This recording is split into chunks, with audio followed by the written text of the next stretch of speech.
A씨는 월세 수익을 얻기 위해 공인중개사 B씨의 중개로 오피스텔을 구입하였습니다.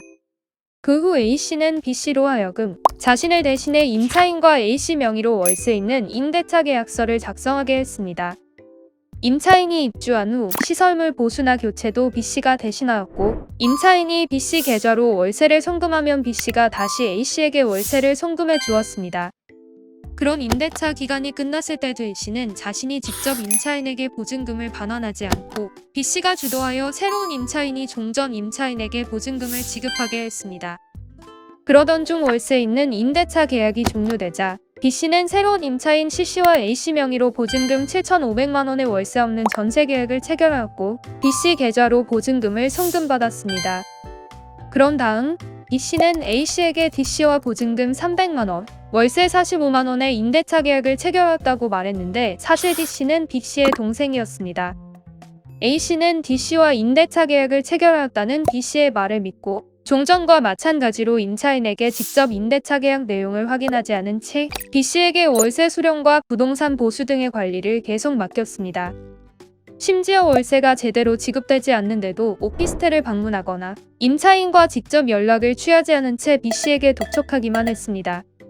한편 C씨는 보증금을 B씨 계좌로 송금한 후 오피스텔에 입주하여 거주하였고, 그 후 보증금을 반환받지 못한 채 다른 곳으로 이사가게 되었습니다.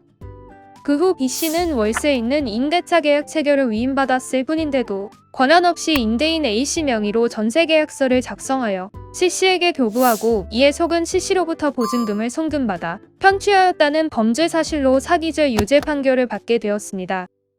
이에 B씨의 불법 행위로 임대차 보증금을 반환받지 못하게 된 C씨는 A씨를 상대로 사용자 책임을 구하는 소송을 제기하였습니다. A씨는 B씨의 불법 행위 때문에 C씨가 입은 손해에 대해 사용자 책임을 져야 할까요? 민법 제756조에 규정된 사용자 책임은 피용자가 사무집행에 관하여 제3자에게 손해를 방 경우 피용자를 그 사무에 종사하게 한 자가 그 손해를 배상하는 것입니다. 타인에게 위탁하여 사무를 처리해왔고, 객관적으로 그 타인의 행위가 위탁자의 지위, 감독 범위 내에 속한다면 그 타인은 민법 제756조에서 말하는 피용자에 해당합니다. 그리고 유효한 고용관계가 없더라도 사실상 어떤 사람이 다른 사람을 위하여 그 사람의 지위, 감독을 받으면서 그 사람의 의사에 따라 사무를 집행하면 민법 제756조의 사용자와 피용자 관계가 인정됩니다.